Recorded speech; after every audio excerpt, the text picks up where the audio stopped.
The Southern Colonies by Garrett and Jordan. This is the map of the Southern Colonies, which included Maryland, Virginia, North Carolina, South Carolina, and Georgia.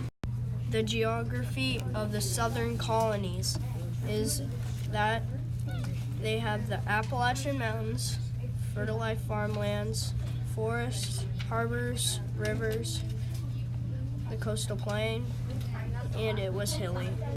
What the Southern Colonies are good at making. They're good at making tobacco, rice, indigo dye, and forest products.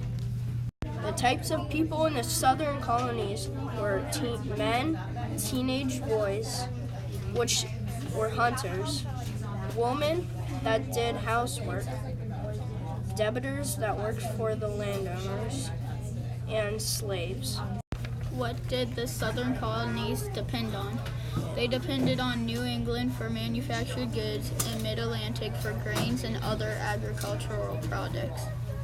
The social life in the Southern Colonies was that there was plantations with slaves on them, some mansions, few cities, few schools, and the Church of England. So you should come to the Southern Colonies because it's made for you.